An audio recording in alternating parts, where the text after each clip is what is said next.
You're listening to Force Majeure, an actual play Star Wars podcast. My name is Adam and I'm your host, and today's episode will be brought to you after these words from our sponsors.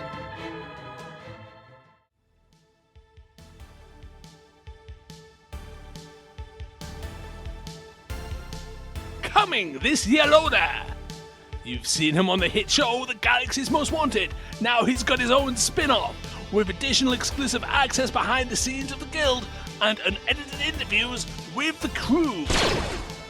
Criminals can run, but they can't hide from Teklan Dag, Bounty Hunter. Watch Dag and his crew chase down the worst scum in the universe and bring them into face justice. This way! This way! Please, no disintegrations! Drop the blaster and surrender. There's no way out.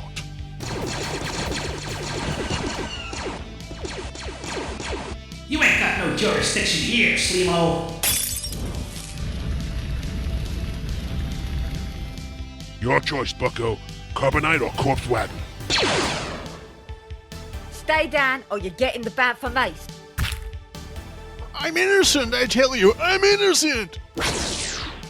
Teklan Dag, Bounty Hunter, only on Galactic Channel 6.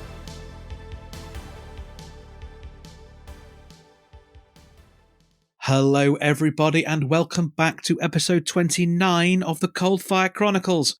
My name is Adam and I am the GM, and I am joined around the virtual table by... Hi, I'm Ross. I play Agatha, a Morailan warrior aggressor colossus whose emotional strength is his pride, but whose weakness is his obsession. Hi, my name is Ed Fortune. I play the character of Baron. He is a human seeker, hunter Ataru striker. His emotional strength is justice, and his emotional weakness is alienation. Hi, I'm Mim. I play Lassa. She is a human sentinel artisan. Her emotional strength is her curiosity, but her weakness is obsession. Hi, I'm Mikey. I play Jiren. He's a Chiss Mystic Advisor. His emotional strength is his enthusiasm, but his emotional weakness is his recklessness. Where we last left our heroes. Pyjak had been stunned, subdued, and is now strapped to a medical bed aboard the Coalfire's Mercy, vital signs being monitored and being kept heavily sedated, our heroes having ascertained that the compulsion to hunt them and kill them is not just the power of 10th Brother's will, but something more sinister inside his very brain. Tugger has been repaired sufficient to act as an astrogation hub to follow the lead of the foolhardy Gambit should they be able to get out of here, and Prinkle, recovered but being kept in the dark for the true depth of what had happened to him and how he returned, is sat in the medical bay watching over Pyjak's sleeping form, ready for when the time comes to fly the Mercy out of here and rejoin the Gambit. Our heroes, gathered in the cockpit discussing their next steps, have just been hit by a wave of the dark side, bringing with it an image of 10th Brother and a challenge to come and face their destiny. Players. Well, we found him. Sorry. Not exactly there, Agatha. Okay, how ready is everybody?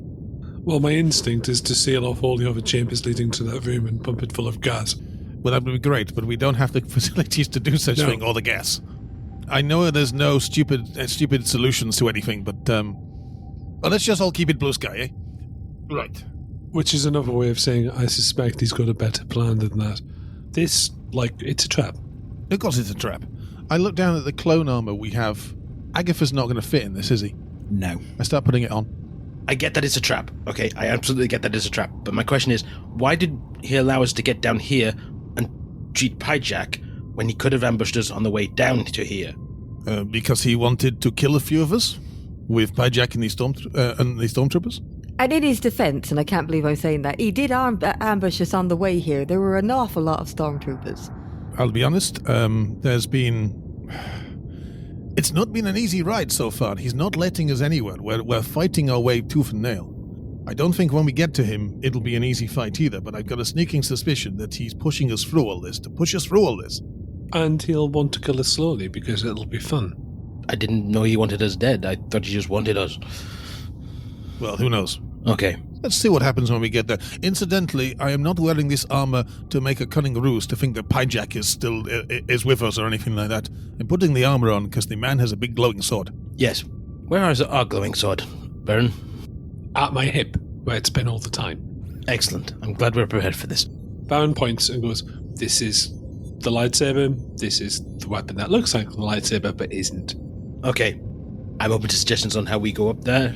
Or are we waiting for him to come down here? No, we've been invited. I think it'd be rude not to. All right, but can I just say, before, and I note Baron and Jiren, I am aware that you are people that like to talk through things and make sure that you're making the right decisions and understand the situation. But before we get into any really serious swapping of monologues, can we not just throw something explosive at him and catch him off guard? Is there a chance that might work? I have grenades. What I would really like to do, Lasser, is have the opportunity to talk to him without him interrupting me. And I think the easiest way to do that is to kill him first. All right. I'm with Jiren. I think we open the conversation with concussion grenades and then a carefully placed shot to the centre of his head. I am with this plan. We've had opportunity for moral conversation. We've had opportunity for surrender. He's not going to. We're not going to. He's kidnapped our friends and put us through, well, torture. Let's just deal with this now. He tried to kill Prinkle. I mean, he tried to kill Prinkle through Pyjack, but he tried to kill Prinkle. I think it's only fair that we try to kill him. Tried. Wait, is Prinkle around? Prinkle isn't in the room where you four are having this discussion, by the way. Just, I'm aware that might have been a moment, but no, he is in the med bay, not with you four at the moment. What? It didn't stick, okay? It's a nice light-hearted way of looking at it. Were this a different situation, it might be something we all had a discussion about, but you know what? I am here. I am in this moment. I am glad Agatha has got lots of grenades, and I am in no moral quandary whatsoever about killing this weirdo. Lasser, I'm not letting it go to my head that I have the ability to stop people from dying, in the same way that you didn't let it go to your head that you can be a ship sometimes, okay? But I mean, it's a different thing altogether, I reckon, but you know, whatever, it's fine. It's just manipulation of technology, whereas that is literally like a God-given ability to give life. But I don't know, maybe if you want to put them on the same level, I guess, maybe, but no. Anyway. Though, it's a good question. What do we do if he yields? Do you think if he yields, that we're going to be able to get Pyjack back? Or more accurately, if he yields, do you think we're going to be able to trust the fact that Pyjack will not be under his control in a whim? Well, not meaning to interject here rudely, but what we've got with Pyjack it's not 10th brother. There's something physically in him and I reckon that's all the clones. There's a trigger that he knows. If he yields, we ask him, how do we fix our friend? Yeah. That's surrender. Otherwise, it's a trick. Okay. I don't think he's going to yield, but we need to ask that question now rather than messing around when we're in the heat of battle. I am a little older than you, and I've got to say, I've heard a fair few stories about Jedis and Dark Jedis and stuff. I haven't really heard of any of them coming back from this kind of behaviour in one piece, if you know what I mean. Every time I've heard about someone going this far bad, and this person seems to have gone very bad, there's never an happy ending about them all sitting down having tea and sorting through their problems. It always ends with some kind of lightsaber duel, and one of them walking away and the other one not. So I'm not holding out hope for anything. Then we have precedent, it's fine. Alright, Agatha, how many grenades have you actually got? Are we talking handfuls? I mean, he's only used one Glock grenade so far? Yeah. I can't remember how many we had before that. 6 frag, 1 remaining glop, 4 ion. Okay. Do you think we should share those out a bit? Yeah, Jiren incidentally puts his coat back on over the top of the armour. Baron, out on the gangplank there is a disgustingly powerful heavy weapon. Can you fire it? I'd love to. Unfortunately, it's been destroyed. Oh. I could barely carry it. I'd probably have to get Agatha to lug it, to be honest. That is a shame. But, needed to be done. I have a relatively powerful weapon. Right. It'll do for now. We don't have anything bigger, I don't think, unless we want to use the ship to drill down to where he is. That could bring everything down on top of us. Yes, let's not do that. Yeah. Okay. All right. Being serious for a moment, this is going to be the biggest fight I think any of us have ever had. Possibly the shortest. I just want everyone to take a moment about this, all right? Because this isn't fighting in a pit or something we're doing for pride or profit or fun or for some higher plan that's going to get us something we need. This is... If we don't stop him, he's never going to stop coming after us. This is so we can ever live, without looking over our shoulder. So to make it abundantly clear, my intention is to shoot him at range and hit. If that fails, I intend to get closer to him, ignite the lightsaber, and kill him. If that fails, which is likely because he's more skilled than I am, I hope that Agatha is able to pick up the blade and use it to kill him. Oh, this reminds me. And Jiren just walks out the room. Adam, I'm going to my bunk. I'm going to go and get my pistol. I'm going to put it in my holster. And I'm going to walk back. I need to make sure we're ready for this. It's one thing to all go in there with good intentions, but we've got to know what we're doing. So we're going to bombard him, and we're going to try that. And then, if you're ending up in hand-to-hand combat, or sword combat, or whatever, we need some way of tipping the scales that he won't expect. My intention is to draw the blade when we need to keep him occupied. He needs to not attack anyone else except whoever's wielding the blade at the time, because he will want to draw into melee as fast as he can.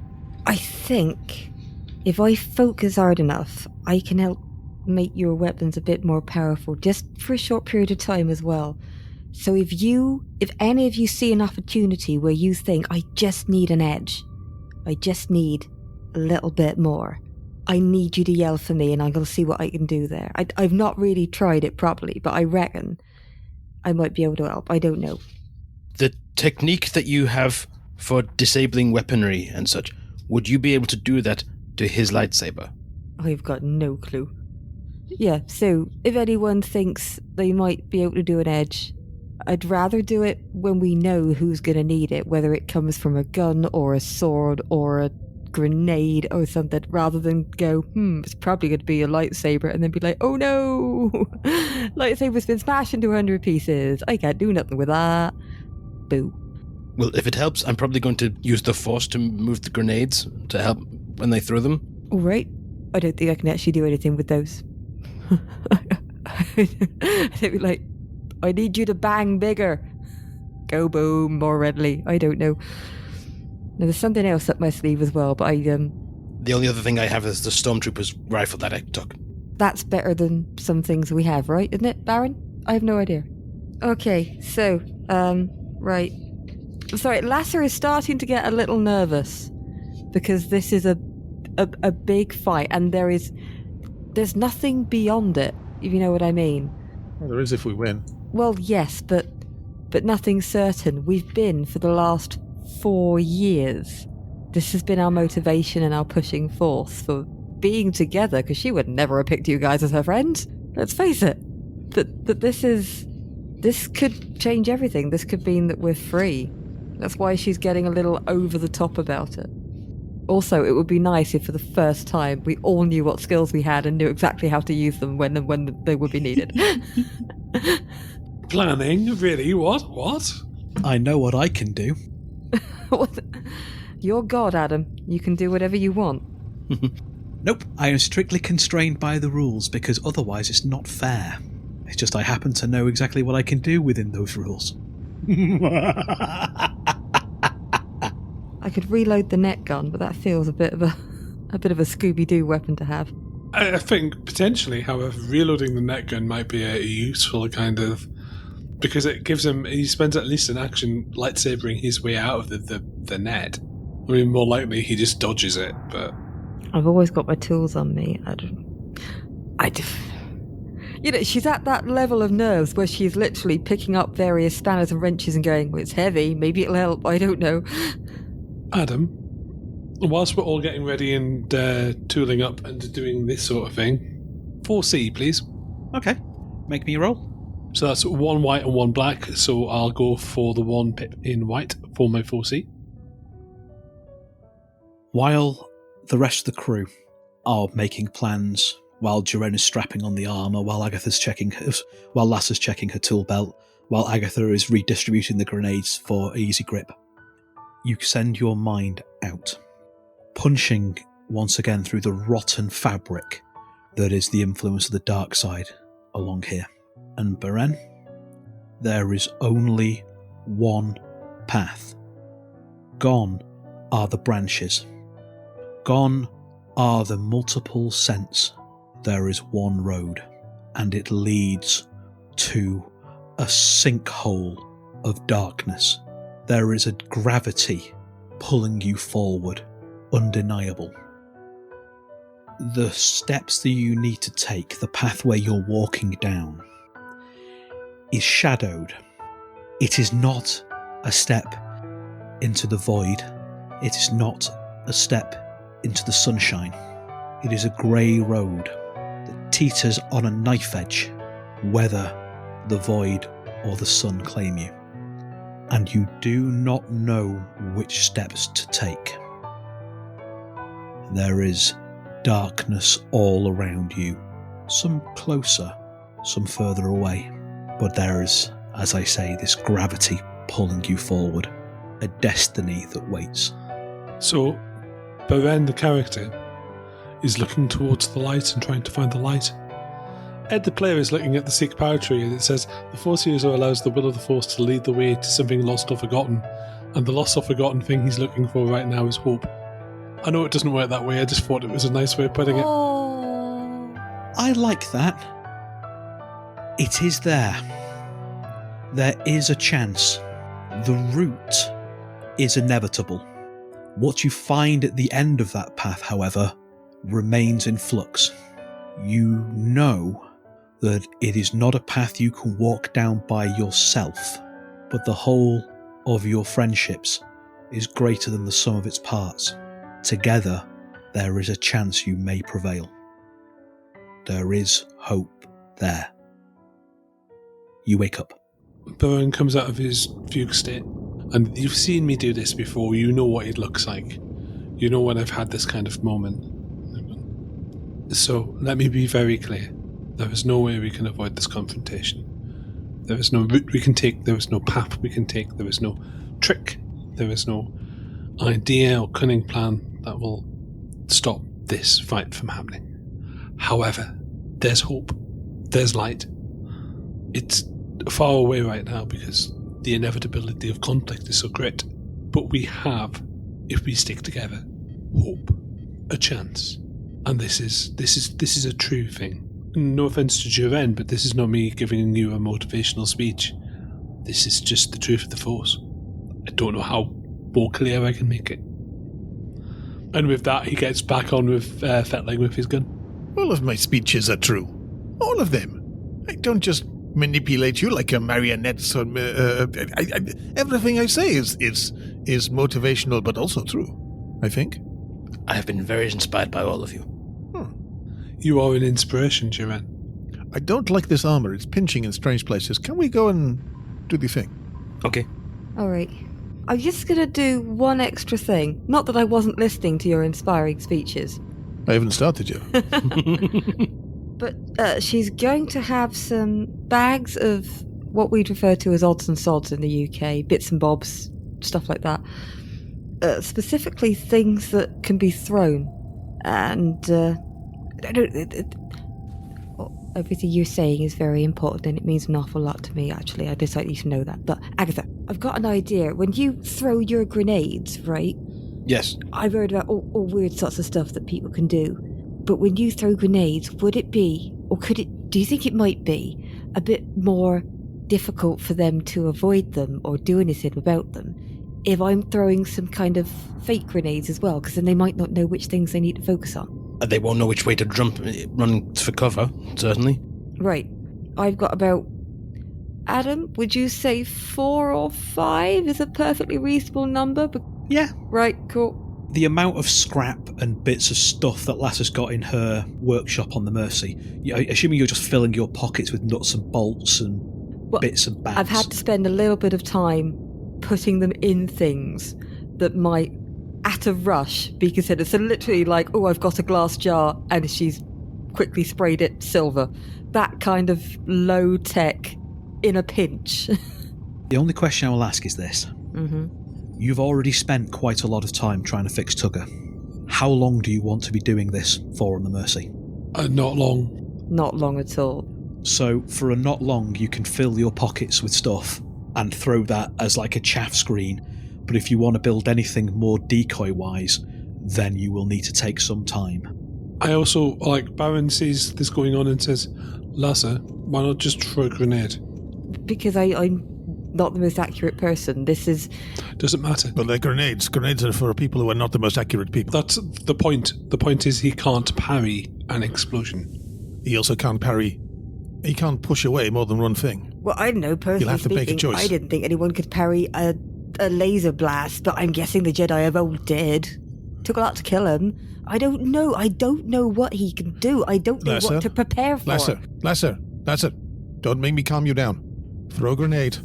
The worst thing that'll happen is he'll parry it and it'll go the other way. Well, that's not particularly good if it comes towards us, is it? You are not helping, Duran.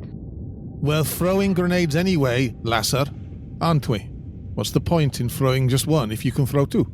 Well, what's the point of throwing two if you can make it look like you throw five so they don't know where they're going? Because the other 5 don't explode. I know, but you might get in the... Look, all right, I might be obsessing over this a little bit, but I just don't... Yeah, throw what you want, Lasser. Sorry, throw what you want. All right, I will. Agatha, do you have a spare grenade for Lasser? I have quite a few spare grenades. And he offers a range of concussion or glop grenades. Just give me a grenade. I don't know. I don't really... I'll try. I just... maybe they won't expect it. I'm trying to think of the unexpected, and that's very complicated. Well, then it's not the unexpected. I know. We spent the last however long knowing this was going to happen, knowing we'd be able to do this. We are all good at what we do. We're just going to have to do it to him until he falls down. We're not going to be able to think of ways of getting around this in the few minutes we have. But I don't think we need to. I think we can do this. I don't think there's a problem. We can stand there and be counted. Throw your grenade, throw your things. It doesn't matter. He can only block some of it. There's more of us than him, and we will be able to take him. I've just flipped a dark side point.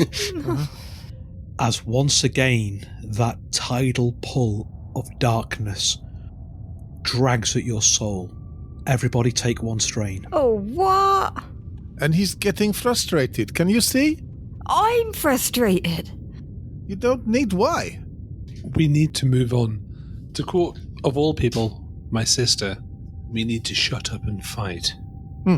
Stimpaks only work against wounds, not strain, right? Yep. Right, okay. How are you doing? Agatha is on 10 strain. Is that a lot? How tired do you look? That's out of 15, so better than he looked at the end of the fight, but it's worn, so... Okay, he digs into his pocket, he pulls out a pill. So, take this, concentrate on the force. Agatha just follows exactly the advice he's been given, because this is his medical practitioner. Uh-huh. It's Nullcane. Sorry, it's not Nullcane, it's Calming Salve. I'm reading the wrong one. If you roll a force die, any white you get gets you a strain back. No, your force dice. 1 light, 1 dark. I'm taking... So you get a strain back. Hooray! Does everybody else need one? I'm going to do the same, because I have 10 of these. Oh, I'll have one of those then if they're being handed out like space candy. Lasser? Well, it can't harm, I suppose. Wait, it's not going to harm. Wait. No, it's fine. It just calms you down a bit. I've got 2 force die, haven't I? Yes, I do. Yep. Well, I just got all black because she's clearly too obsessed about stuff, so I can't do anything. I don't feel any better, Duran. You should. Give it a second to kick in. It's all right. It didn't work. Give me another one. I'm not... Oh, okay. I'll give her another one. I'm not sure you're supposed to have more than one. That worked. Cool. I got 1 strain back. It doesn't happen. It doesn't work. 1 per session. Oh, what? What? Oh, that's no good. Didn't work. Give me another one. No. No. Oh. No, you've had 2 now. Whilst you don't get any strain back, you have just had 2 calming salves, so maybe it might calm you down a little bit. I don't know. This has triggered her obsession, and currently she's obsessing about going to die. Sorry, we're not going to get ambushed on the way up here, but that's just because I know we're not going to get ambushed. That's not assume we're not going to get ambushed. Keep an eye out. And you head out down the gangplank of the Mercy. As you're leaving, Prinkle runs over and gives you each just a massive hug. And you can tell that he's been crying. And he just holds you almost like, and then kind of pulls you into a group hug and looks up at you and goes, "We will be waiting here for you, my friends. Come back to us." And then he gives an even more concerned look at Agatha and reaches up on his tiptoes and pats you on the shoulder, Agatha. Nods once, then goes back into the medical bay. And you hear the kind of the click and the slight hum as he turns his comms on, waiting to hear from you. I was just to say it. Brinkle, lock the ship. Yes, of course. And the gangplank goes up on the Mercy. As you exit the Mercy into the air of the cave, you can see the passageway that you walk down to get here, calling to you. Once again, all that is down there is impenetrable darkness, but you can feel that that is where you're being pulled to. And you remember that along this way is the meditation chamber. You should have gone through there to get here. It is a familiar path. Your feet know the way. You head into the darkness.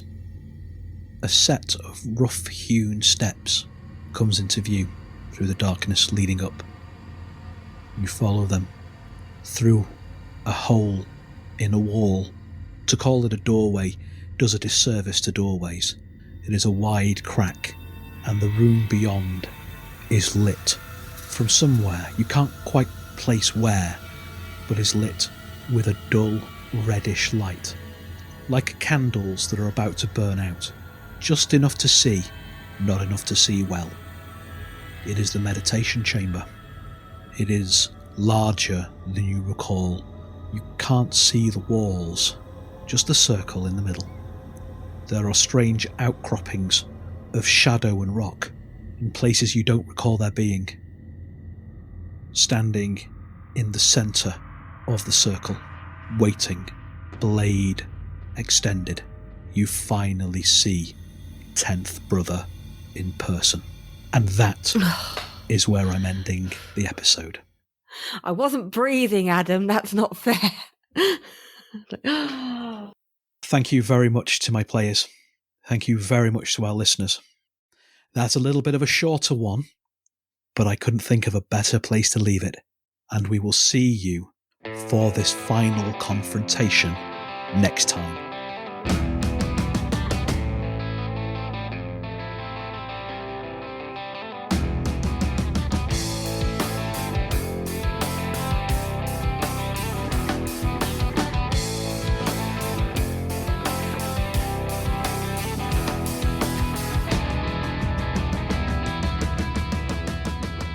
Force Majeure is played using the Star Wars Force and Destiny game system by Fantasy Flight Games and Lucas Books.